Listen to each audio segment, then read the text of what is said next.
اعوذ باللہ من الشیطان اللعین الرجیم، بسم اللہ الرحمن الرحیم، نحمدہ و نصلی علی رسول الکریم وعلی الطیبین الطاہرین المعصومین۔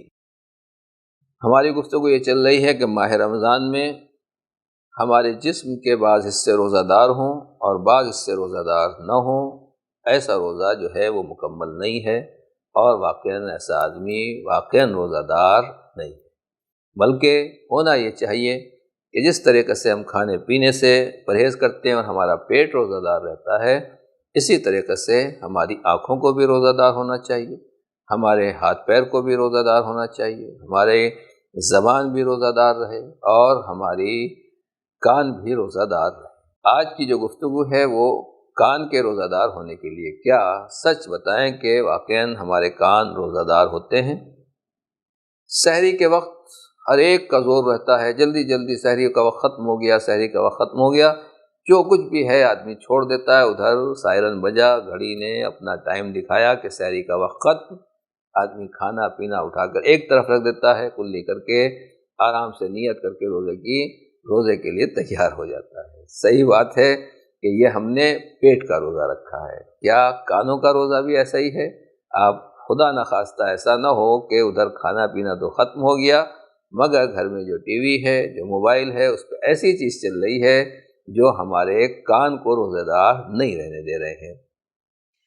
پروردگار عالم کانوں کی تعریف کر رہا ہے کہ ہر کان قابل تعریف نہیں ہوتا، بلکہ سورہ حاقہ میں ارشاد ہے آیت نمبر 12 میں لِنَجْعَلَهَا لَكُمْ تَذْكِرَةً وَتَعِيَهَا أُذُنٌ وَاعِيَةٌ۔ اللہ نے، پروردگار عالم نے جو کچھ بھی نازل کیا ہے، جو کچھ بھی اتارا ہے، یہ صرف اسی لیے ہے تاکہ تمہیں یاد دہانی کرایا جائے، ریمائنڈر دلا جائے۔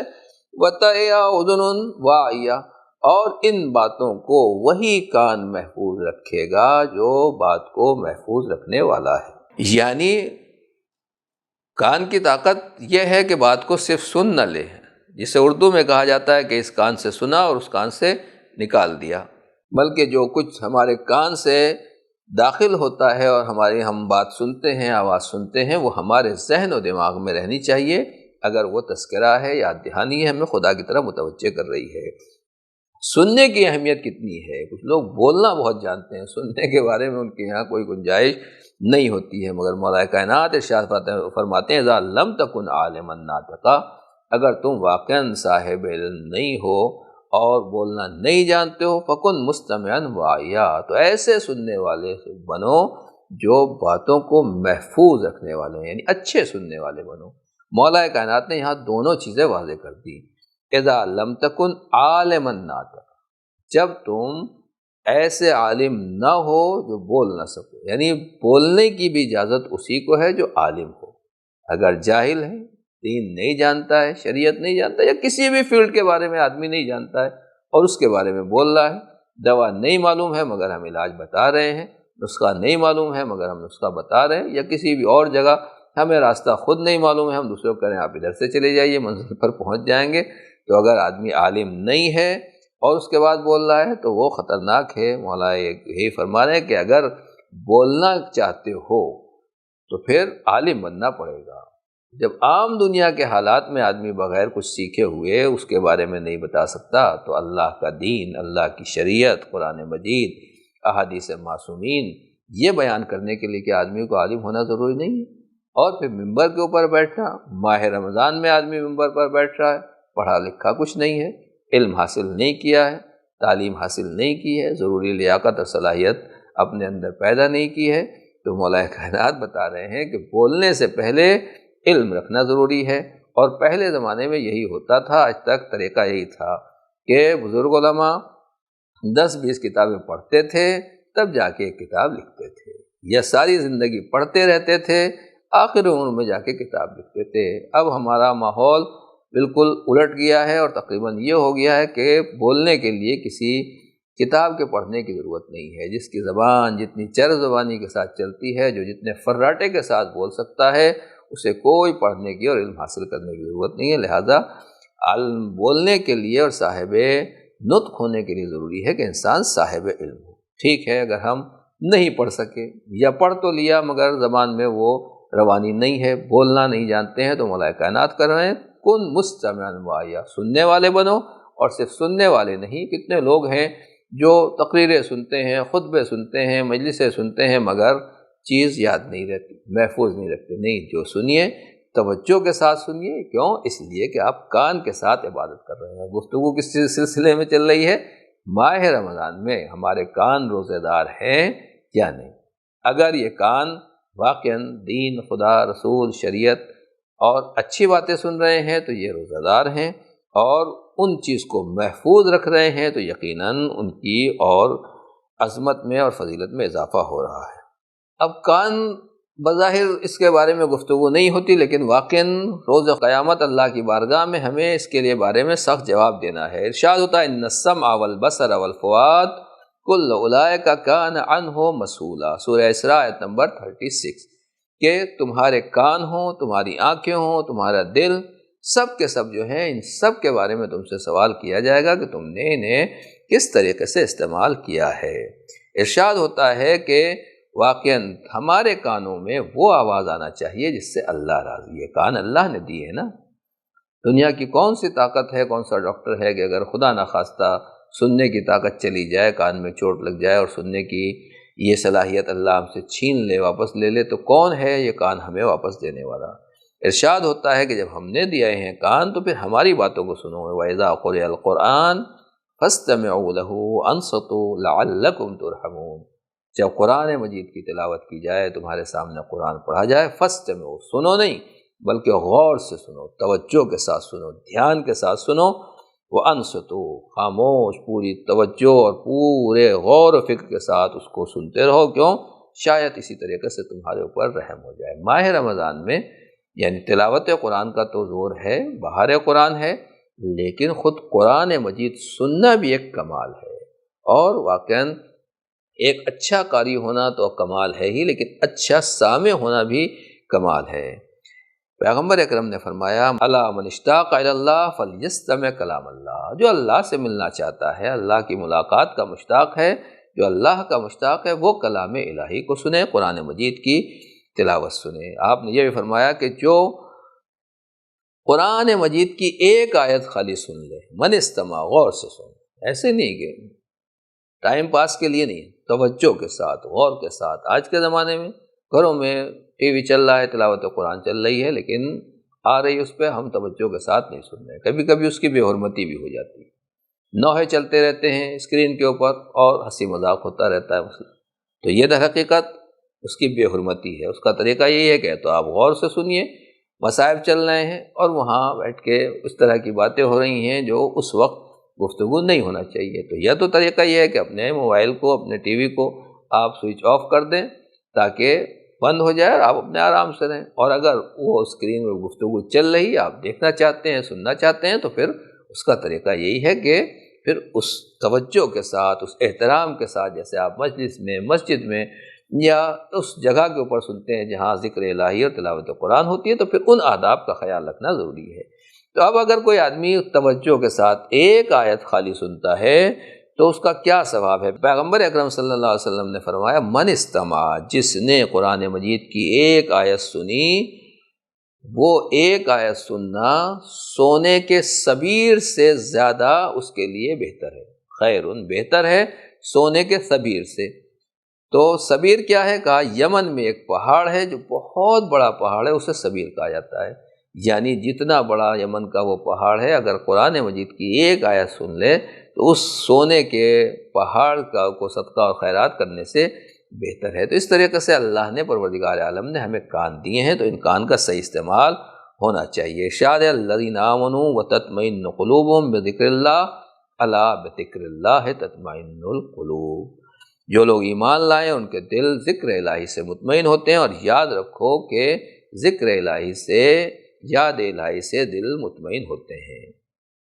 اور دوسری جگہ کے اوپر بھی ارشاد ہے کہ جو اللہ کے نیک بندے ہیں وہ باتوں کو سنتے ہیں، اور جو ان میں سب سے اچھی چیز ہوتی ہے ان تمام چیزوں میں سب سے بہتر چیز کے پیچھے چلتے ہیں۔ تو سامع ذکر اللہ ذاکر، جو آدمی اللہ کا ذکر سن رہا ہے در حقیقت وہ یاد الہی کر رہا ہے، اور ان میں سب سے بہترین چیز کتاب خدا ہے۔ ہمارے اور آپ کے لیے، خاص طور سے آج کے جوانوں کے لیے، جو بھی موبائل میں آ گیا ہر چیز دیکھنا کیا ضروری ہے؟ ارے چلے دیکھ لیتے ہیں، بیکار بیٹھے ہوئے ہیں، کیا حرج ہے، دیکھنا ہی تو ہے، سننا ہی ہے، یہ صاحب کیا کریں، وہ صاحب کیا کریں، پتہ ہے یہ آدمی فضول کے علاوہ اس کے ذہن سے کوئی بات نہیں نکلتی، مگر کچھ لوگ ہیں جو اس کو بھی سننے کی کوشش کرتے ہیں۔ امام جعفر صادق علیہ السلام نے ارشاد فرمایا، من اصغى الى ناطق فقط عبدہ، جس نے کسی بھی بولنے والے کو غور سے سنا، توجہ کے ساتھ، دھیان کے ساتھ اگر کوئی اس کی بات سن رہا ہے تو گویا وہ اس کی عبادت کر رہا ہے۔ اب اگر یہ اللہ کی طرف سے بول رہا ہے، خدا کی بات کر رہا ہے، تو گویا یہ بندہ خدا کی عبادت کر رہا ہے، اور اگر وہ اس کی زبان سے ابلیس نکل رہا ہے، شیطانی باتیں نکل رہی ہیں، تو سننے والا شیطان کی عبادت کر رہا ہے۔ اب اس سے بات بھی سمجھ میں آ گئی کہ جو ہم باتیں سنتے ہیں، عبادت کا مطلب صرف نماز، روزہ اور دوسرے صدقہ و خیرات یہی عبادت نہیں ہے، بلکہ کانوں کے ذریعے سے بھی عبادت کی جاتی ہے۔ کسی کی بات کو اگر ہم سن رہے ہیں تو ہم اس کی بات کو، جس کی بات کو سن رہے ہیں، در حقیقت اس کی عبادت کر رہے ہیں۔ اب اگر وہ شیطانی باتیں کر رہا ہے تو پھر وہ شیطان کی بات ہوگی۔ اب یہ شیطانی بات کرنے والا چاہے گھر میں بیٹھا ہوا ہو، کرسی کے اوپر بیٹھا ہوا ہو، صوفے کے اوپر بیٹھا ہوا ہو، ممبر پہ بیٹھا ہوا ہو، مسجد نبوی میں ہو، مسجد الحرام میں ہو، مسجد کوفہ میں ہو، جہاں کہیں بھی ایسے حالات ہیں، آپ نے تاریخ ہسٹری آپ کے سامنے ہے، اور تاریخ ہسٹری میں جانے کی ضرورت نہیں۔ آج پوری دنیا میں آپ دیکھ سکتے ہیں کہ لوگ کیسی کرسیوں پر اور کتنے مقدس جگہوں کے اوپر بیٹھ کر وہ گفتگو کرتے ہیں جو شیطان کی آواز ہوتی ہے، جو شیطانی باتیں ہوتی ہیں۔ اب اگر کوئی ان کی طرف دھیان دے، اور ہمارے جوان بچے خاص طور سے اس کی طرف متوجہ رہیں کہ بولنے والا اور بیان کرنے والا کون ہے، اس کا کردار، اس کا کیریکٹر، اس کا انداز کیا ہے، اور واقعاً اس کا نفس کتنا پاکیزہ ہے، تو اب اگر وہ تمام چیزیں ہیں تو پھر اسی اعتبار سے اس کو سننا چاہیے، ورنہ خدا نخواستہ ہم عبادت سمجھ کے کسی چیز کو سن رہے ہیں، اور معلوم ہوا کہ عبادت کے بجائے انسان جو ہے وہ شیطان کی عبادت میں لگا ہوا ہے، خدا کی عبادت کے بجائے شیطان کی عبادت میں لگا ہوا ہے۔ جیسا کہ قرآن مجید کے بارے میں رب تال القرآن، کتنے ایسے لوگ ہیں جو تلاوت قرآن کرتے ہیں اور قرآن ان کے اوپر لعنت کرتا رہتا ہے، تو کتنے ایسے ہیں جو قرآن سن رہے ہیں، ذکر قرآن سن رہے ہیں، تفسیر سن رہے ہیں، مجلس سن رہے ہیں یا دوسری چیزیں سن رہے ہیں، مگر کیونکہ بیان کرنے والا جو ہے وہ شیطانی باتیں اور دین کے خلاف باتیں کر رہا ہے، شرک اور بت پرستی اور خدا اور رسول کے خلاف باتیں کر رہا ہے، تو پھر سننے میں بھی یہ وہ چیزیں ہو جائیں گی جو خدا نخواستہ ہمارے لیے خطرناک ثابت ہو سکتی ہیں۔ تو اب کانوں کو محفوظ رکھنا ہے، ان کی حفاظت کرنا ہے، اور اس میں اہم چیز یہی ہے کہ پیغمبر نے فرمایا وَأَمَّا لَا يَحِلُّ الْإِسْتِمَاعُ إِلَيْهِ أَسْمَاعَكُمْ، دیکھو جو آواز سننا تمہارے لیے جائز نہیں ہے، اپنے کانوں کو اس سے بچاؤ۔ تو کان روزہ دار ہے یا نہیں ہے؟ سحری کے وقت ہم نے پیٹ کی سحری روکی ہے، کھانا پینا بند کیا ہے، تو یہ تو پیٹ کا روزہ ہو گیا۔ کانوں کو کے اوپر بھی ہم نے پابندی لگائی یا نہیں لگائی ہے؟ کانوں کی سحری بھی بند ہوئی یا نہیں؟ یا ایسا نہیں ہے کہ کانوں کی غذا چل رہی ہے، کان کے لیے کھانا پینا چل رہا ہے اور اس کے لیے دوسری چیزیں چل رہی ہیں، تو اگر خدا نخواستہ ایسی چیز کان میں جا رہی ہے تو یہی ہماری تباہ اور بربادی کے لیے کافی ہوگا۔ لہٰذا ضروری ہے کہ ان تمام چیزوں سے پرہیز کریں جو تباہ برباد کرنے والی ہیں، اور صرف ضروری نہیں کہ حرام ہو۔ سورہ مومنون آیت نمبر 3 میں ارشاد ہے وَالَّذِينَ هُمْ عَنِ اللَّغْوِ مُعْرِضُونَ، مومن وہ ہیں، اللہ کے عباد الرحمن وہ ہیں کہ جو ان چیزوں سے بھی پرہیز کرتے ہیں جو لغو ہے۔ لغو کا مطلب فضول، بیکار، جس کا ہمیں کوئی فائدہ نہیں ہے، ان چیزوں کو بھی نہیں سننا چاہیے۔ گناہ ہے، حرام ہے، اور ناجائز چیز سن رہے ہیں تو وہ تو یقیناً حرام ہے، نہیں۔ قد افلح المومنون، فلاح پانے والے مومنین وہ ہیں جو لغو اور بیکار کی باتوں سے بھی پرہیز کرتے ہیں اور اپنے کانوں کو بچا کر رکھتے ہیں۔ اور اسی طریقے سے فالتو اور فضول باتوں سے بچانا یہی کانوں کی ورا ہے۔ مولا کائنات نے فرمایا ہے کہ جس یا ذکر میں بھی اور جس بات میں بھی ذکر الہی نہ ہو وہ بھی لغو ہے۔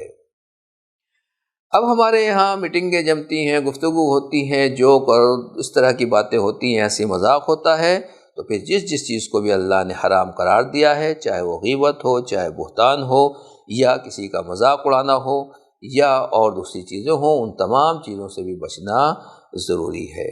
اور اس سے پہلے بھی زبان کے سلسلے میں گفتگو آ چکی ہے کہ کوئی چغل خوری کر رہا ہے اور یا کسی کے بارے میں تہمت، اس طرح کی باتیں، افتراء پردازی ہو رہی ہے، یا کہیں میوزک ہے، میوزک کسی بھی شکل میں ہو، کسی بھی انداز میں ہو، اگر وہ حرام ہے، غنا کی حد تک آ گیا ہے، تو اس سے بھی اپنے کانوں کو بچانا ضروری ہے۔ اور خاص طور سے ماہ رمضان المبارک میں اس کی گنجائش نہیں ہے کہ ہم سوچیں کہ وہ کام جو غنا کی حد تک ہے، فاجتنبوا الرجس من الاوثان واجتنبوا قول الزور، ارشاد ہے سورہ حج آیت نمبر 30 میں کہ بتوں کی عبادت سے بتوں کی رس اور گندگی سے پرہیز کرو، واجتنبوا قول الزور، لہو و لعب اور غنا اور حرام میوزک سے بھی اپنے آپ کو بچانا ضروری ہے۔ ارشاد ہوتا ہے وَمِنَ النَّاسِ مَن يَشْتَرِي لَهْوَ الْحَدِيثِ، لوگوں میں کتنے ایسے ہیں جو لہو حدیث کو خریدتے ہیں۔ آج لوگ کتنا پے کرتے ہیں، کتنا پیسہ دیتے ہیں حرام چیزوں کو سننے کے لیے۔ واقعاً اللہ پیغمبر نے ارشاد فرمایا اِيَّاكُمْ وَاسْتِمَاعَ الْمَعَازِفِ وَالْغِنَا، غنا حرام میوزک سننے سے اپنے کانوں کو بچاؤ۔ کیوں؟ اس لیے کہ حضور سرور کائنات فرماتے ہیں کہ اربعون، 4 چیزیں ایسی ہیں جو دل کو فاسد کر دیتی ہیں اور ان سے دل میں نفاق پیدا ہو جاتا ہے۔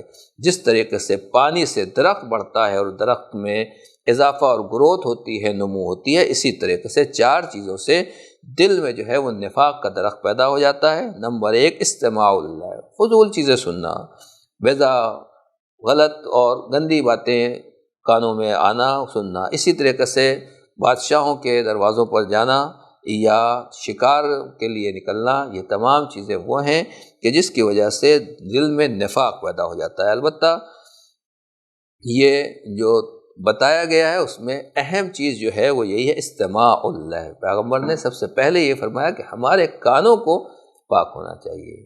تو اب ماہ رمضان میں ہمارے کانوں کا روزہ ہوا یا نہیں ہوا؟ زندگی میں کتنے روزے ہم نے ایسے رکھے ہیں جن میں ہمارے کان بھی روزہ دار تھے، آنکھیں بھی روزہ دار تھیں، زبان بھی روزہ دار تھی۔ رب کریم سے دعا کرتے رہیں، پروردگار سے استمداد کرتے ہیں، مالک ہم گنہگار ہیں، خطا کار ہیں، واقعاً شیطان کہیں نہ کہیں سے کانوں میں اس طرح کی باتیں ڈال دیتا ہے، آوازیں آ جاتی ہیں جو ہمیں نہیں سننا چاہیے۔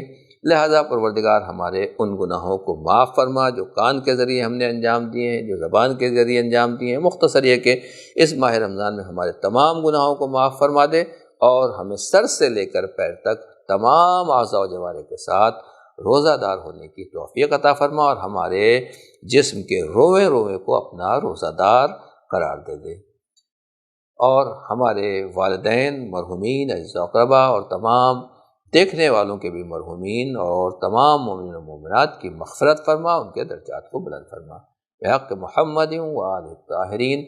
السلام علیکم ورحمۃ اللہ وبرکاتہ۔